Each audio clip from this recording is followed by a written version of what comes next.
Samsung EcoBubble 7 kg.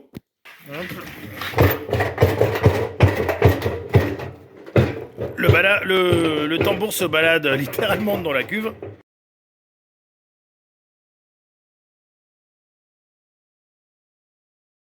Pour moins de 60 €, on a tout.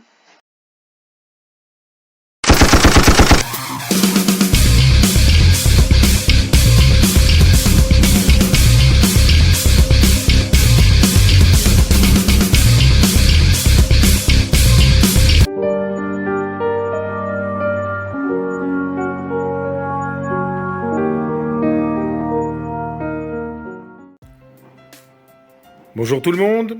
Aujourd'hui, dans Bradep l'atelier, on a rentré un lave-linge Samsung EcoBubble 7 kg, modèle assez courant et panne aussi très courante, pas besoin de faire un dessin.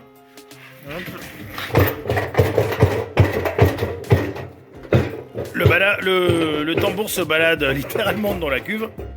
Donc, ça, j'avais déjà, avant de commencer à le filmer, enlevé la poulie arrière.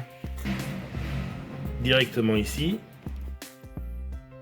Alors, pour démonter la cuve, on va enlever tout ce qui va gêner dessus et devant. Commencer par le bandeau et la porte. Allez, j'enlève le bac à produits.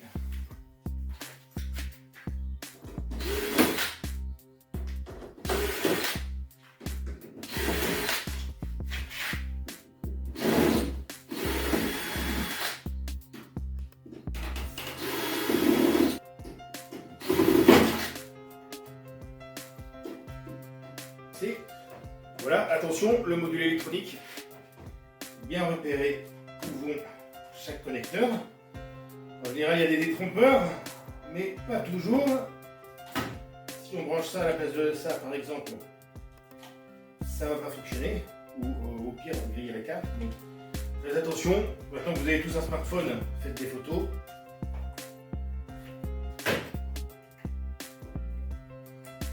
Et voilà, le module. Hop. La barre transversale.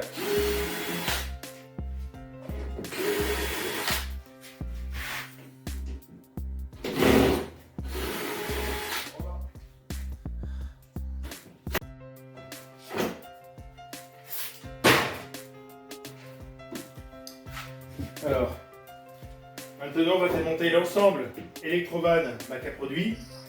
Là, c'est deux vis cruciformes.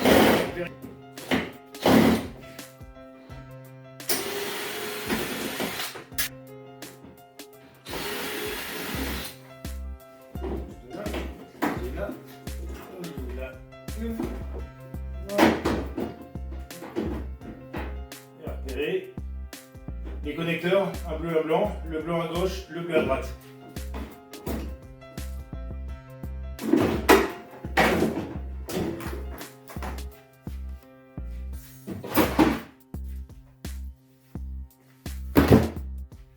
Ensuite, le contrepoids, ça a l'air d'être du 10.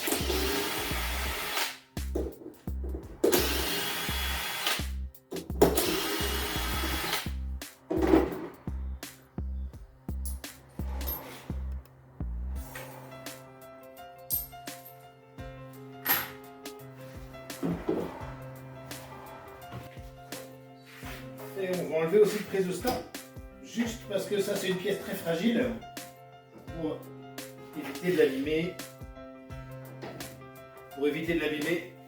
Lorsqu'on démonte la cuve.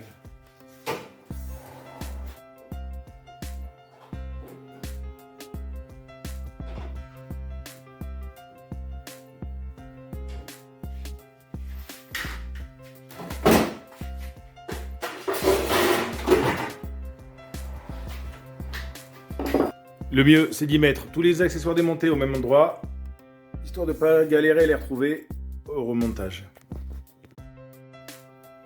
Maintenant, on va coucher la machine sur le côté et on va enlever la face avant. Alors, déclipser le petit soutien en plastique de la trappe de pompe.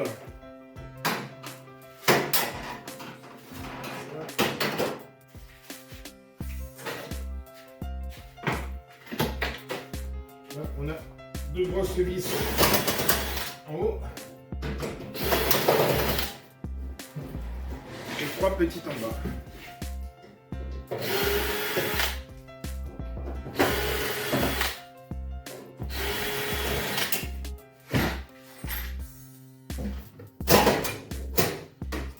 Facilement. On n'oublie pas de déclipser le verrou électrique. Ensuite, on enlève les 2 blocs de béton, le contrepoids.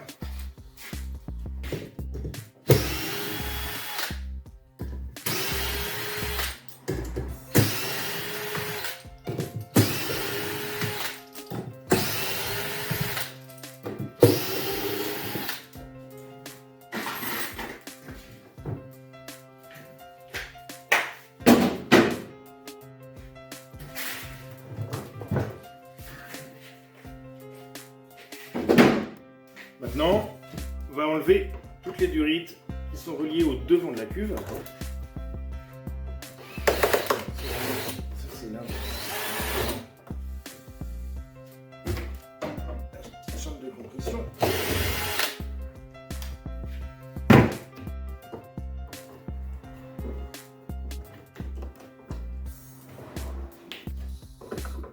Yo.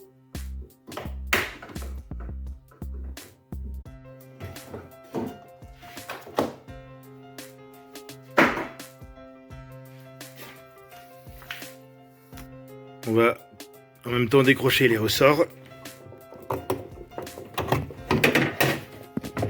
Pareil de l'autre côté. Voilà.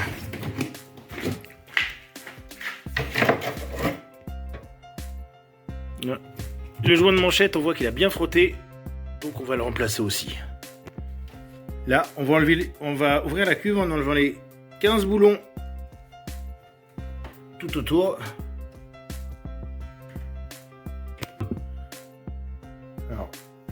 Alors, pour pas avoir à galérer ou se faire mal au bras avec la tôle, on va utiliser une rallonge de douille.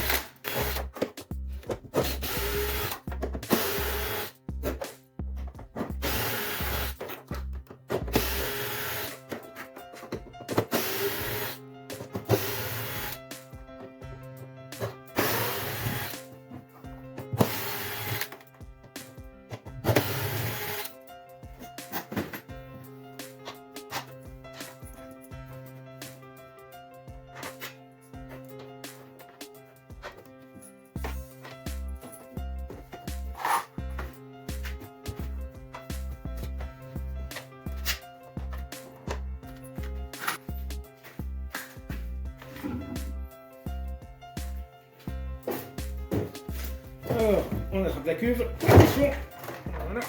Ah, il est retenu encore avec les amortisseurs.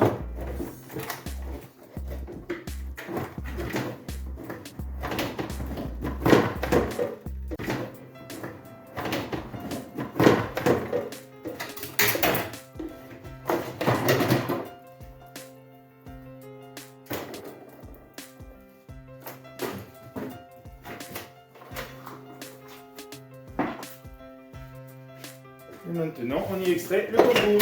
Voilà, il vient tout seul.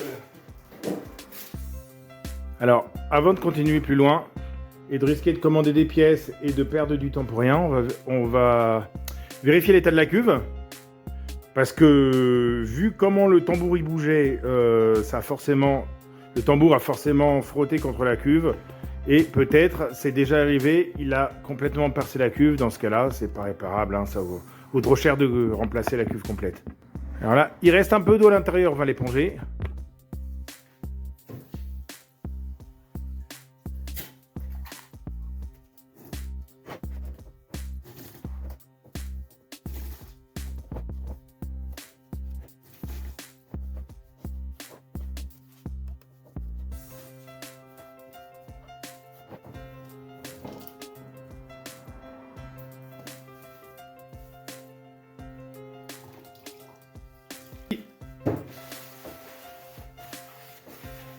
Bon, après, on voit qu'il reste des traces, mais bon, ça c'est normal, hein, la cuve sera jamais comme neuve. Ça a frotté, mais ça n'a pas transpercé la cuve, ça c'est le principal. On peut continuer la réparation. On vérifie la même chose avec le devant de la cuve. Bon, juste un petit nettoyage à voir, mais non, il n'y a rien qui est percé. La cuve est encore en bon état, c'est le principal. Alors, il nous faut le croisillon et le joint de manchette. Donc, la machine, c'est une WF 70 F5 E04. Le croisillon, on en trouve à 26 €.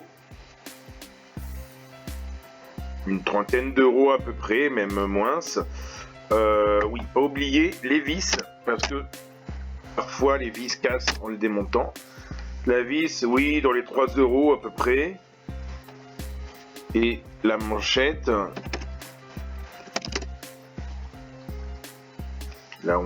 on en trouve dans les 15 €, 19 €. Donc, allez, pour moins de 60 €, on a tout.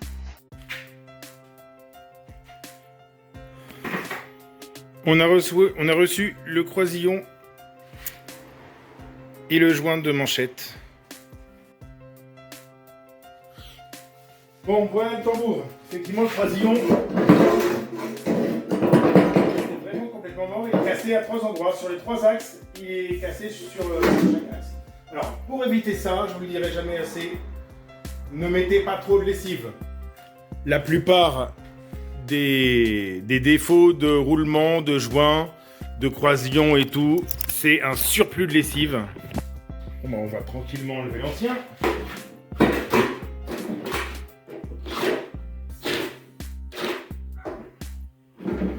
Si ça repart pas à la visseuse, ça partira à la boulonneuse.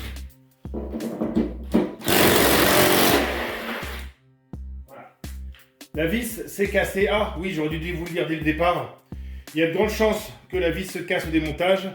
Donc, en même temps que le croisillon, si ils ne sont pas fournis avec, on commande 3 vis. Et j'ai commandé 3 vis. Je ne les ai pas montrées au début, mais elles sont là, il n'y a pas de problème.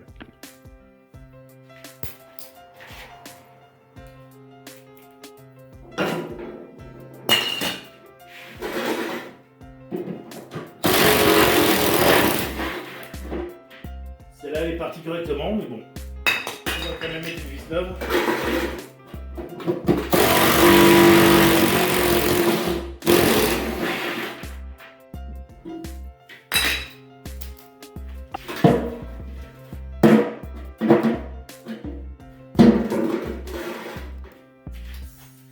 Et on va gentiment nettoyer tout ça avec un peu de vidéo blanc. On laisse agir 5 minutes.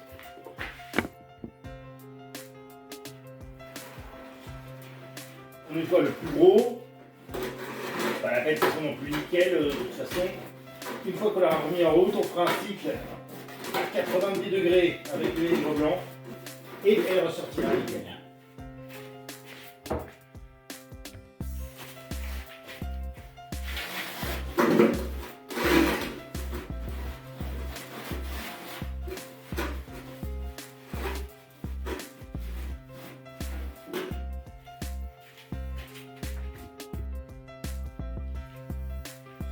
On présente le croisillon neuf, bien en face des trous, et voilà, franchement, il se met... Non, il s'est pas bien mis là. Hop.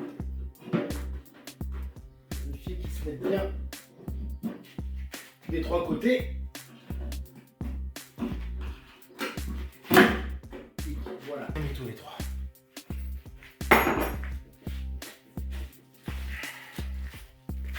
Alors, on va mettre les vis neuves, qui sont déjà pourvus de freins de filet. Alors surtout, pour pas risquer de foirer le fuitage et abîmer définitivement le croisillon neuf, on les prémonte à la main. On fait quelques tours de filetage. Ah, par exemple là, c'est bon.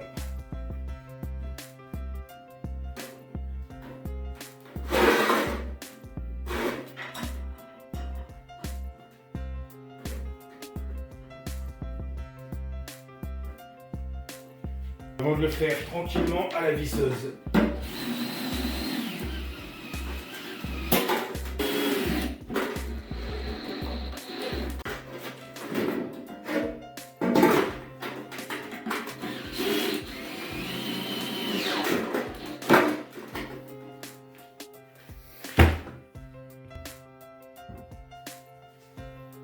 Maintenant, on passe aux joints de manchette.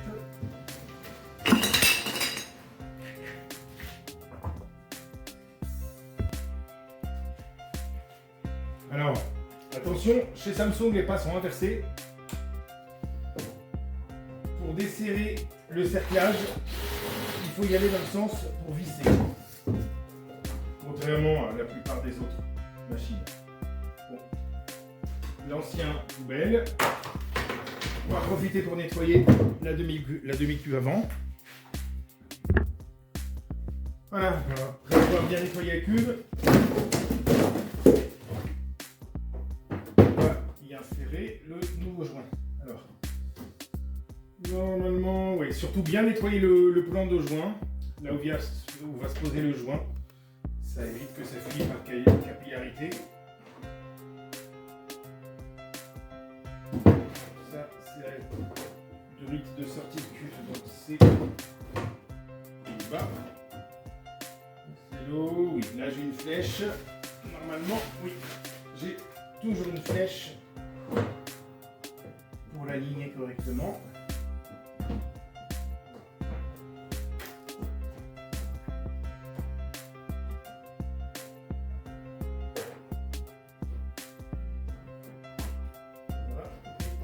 Légèrement pour être sûr qu'il est bien affiché partout.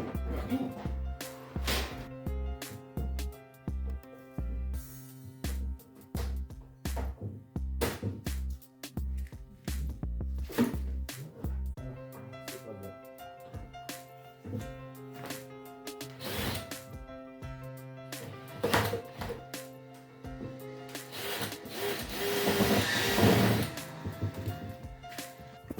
Alors, avant le remontage, on va vérifier l'état du joint spi. Il m'a l'air correct. Les roulements, on les rossit. Ils sont pas trop bruyants. Quand même faire un essai en remettant le tambour, en le faisant tourner à grande vitesse. On va mettre un peu de graisse sur l'arbre. Graisse mécanique au lithium, hein, ça se trouve partout, hein, dans tous les magasins de bricolage.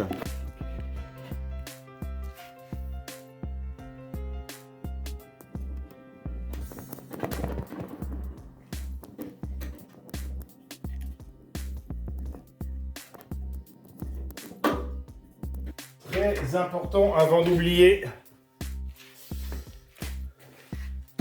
sur l'ancien, j'avais un petit joint qui était sur l'axe, donc on remet le petit joint sur le nouveau.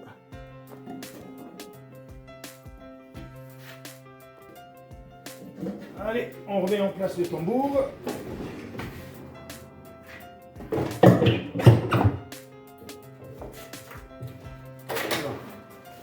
Mettre en rotation, bien fixé là. Fait pas de bruit sourd, les roulements ont l'air encore bons, ça va. S'il y avait un moindre doute, on les change. On fixe la demi-cuve avant.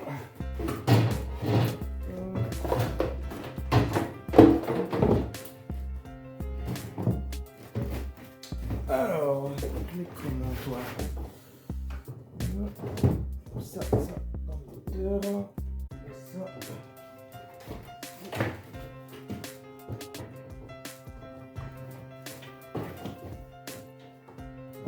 Elle n'est pas bien appuyée encore. Sûrement un truc qui coince. On va voir ce qui se coince. Ok, voilà. C'est bon. Partout.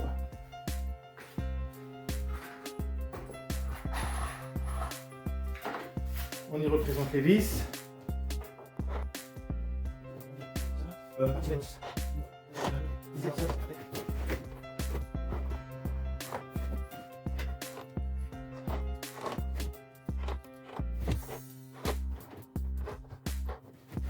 Pour revisser, il faut mieux faire en croix les 4 points cardinaux comme ça, doucement pour les premiers.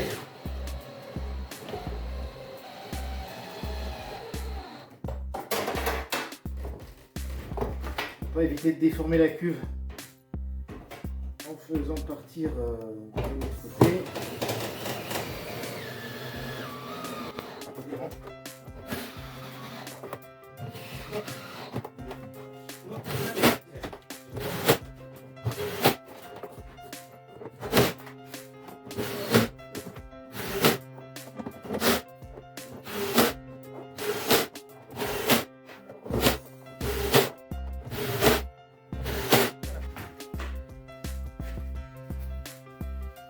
On remplit les amortisseurs.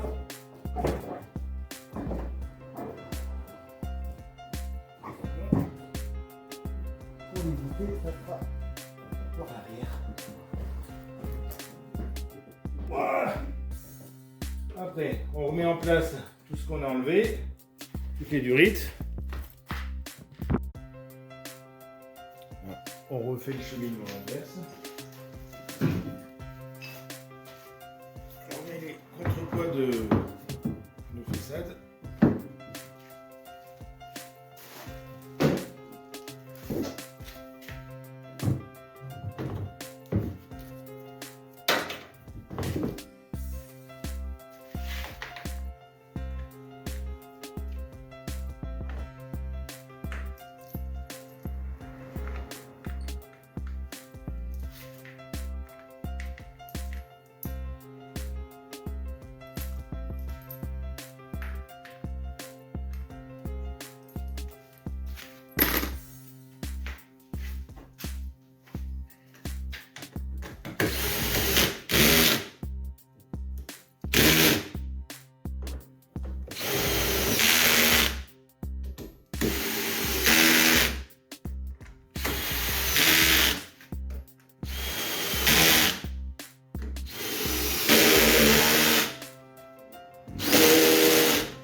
De remettre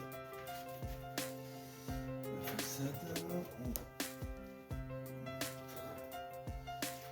façade, on s'approche quelque part.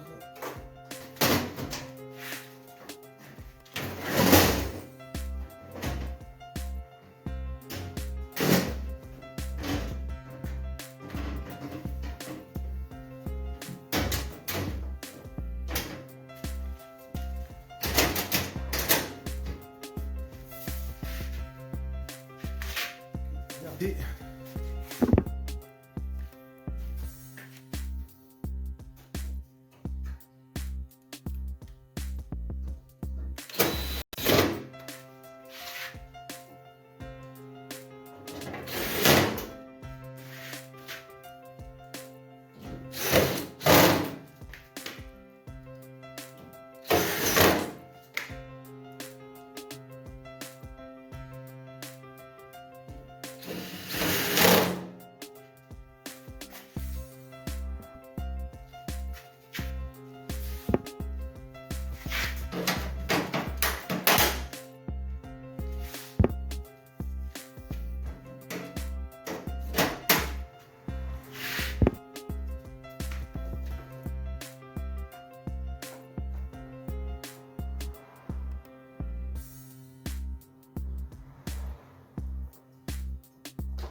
Boîte à produits Electrovan. On commence par la durite du cuve.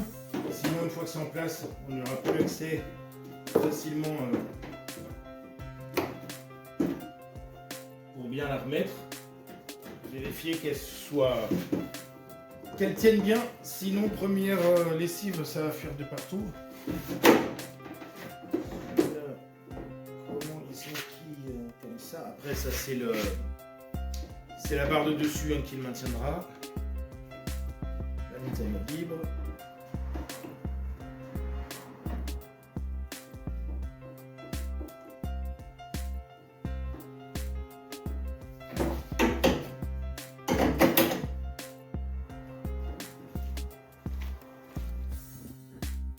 attention, pas se tromper pour revisser l'électrovanne, c'est des vis à filetage métal.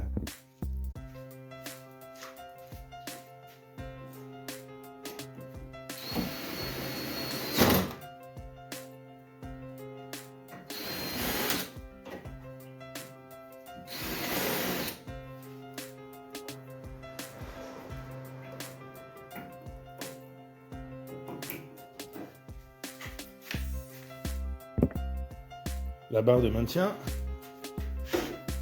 attention de bien le prendre dans le bac à produit.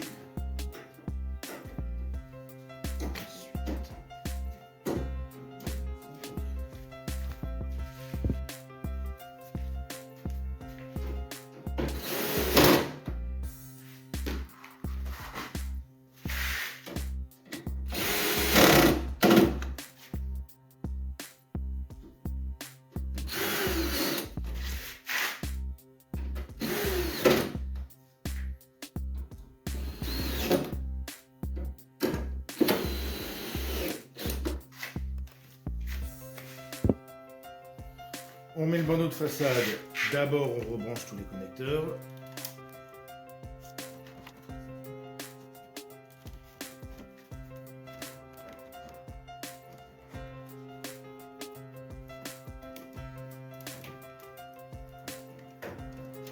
On vérifie que tout est branché, c'est bon.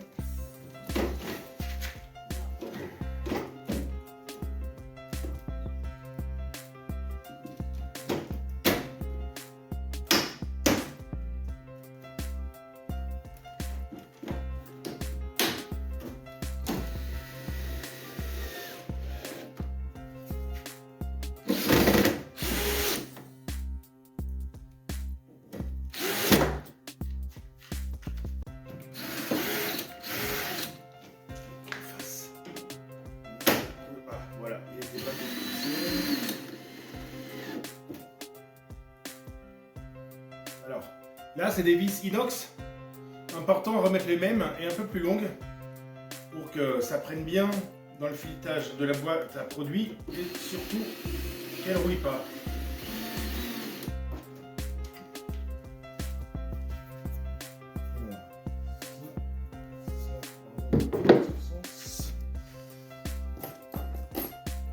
Vis.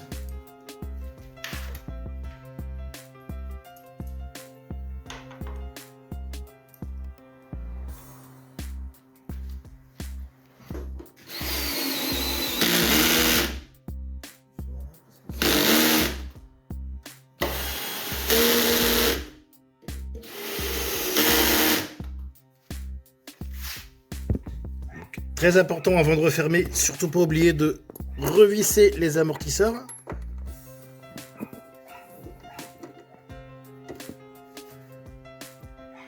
Et ensuite, pour remettre la poulie, alors là, le tambour a reculé, c'est pas grave. Plus par l'avant. Voilà. Là, on peut y remettre la poulie tranquillement.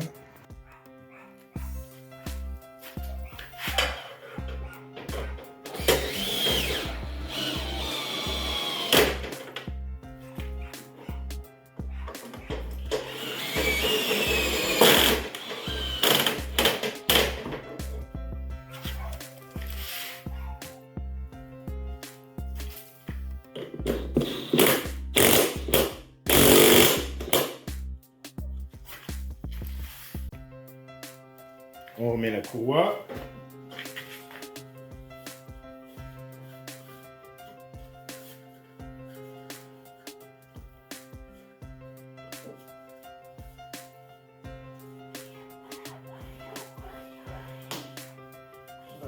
Et on l'aligne bien pour qu'elle soit à peu près au milieu de la poulie.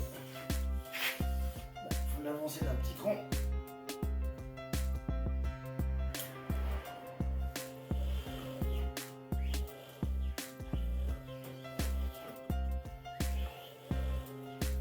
Ça me paraît pas mal. Plus qu'à remettre en place le joint.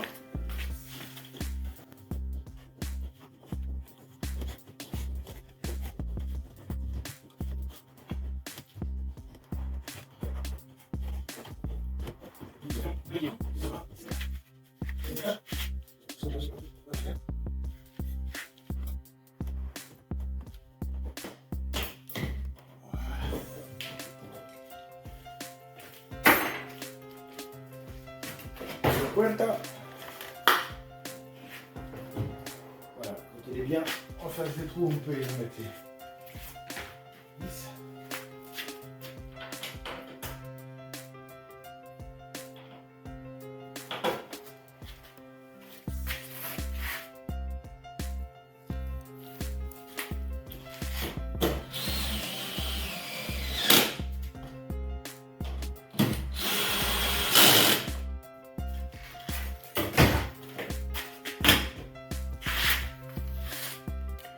Voilà, la réparation est terminée. Il ne restera plus qu'à y remettre le dessus et l'arrière.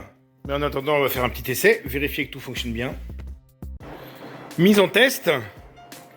Donc il est recommandé de la tester ouverte le plus possible, pour en même temps vérifier qu'un tout soit bien remonté, qu'il n'y ait pas de fuite. Après, a priori, non. Bon, il y a un peu d'eau ici, hein, c'est parce qu'il restait de l'eau dans les tuyaux. Sinon, la cuve est de nouveau bien étanche. Et la machine tourne tranquillement, le tambour tourne rond, sans faire de bruit. Elle est parfaitement réparée, comme quoi c'était vraiment facile.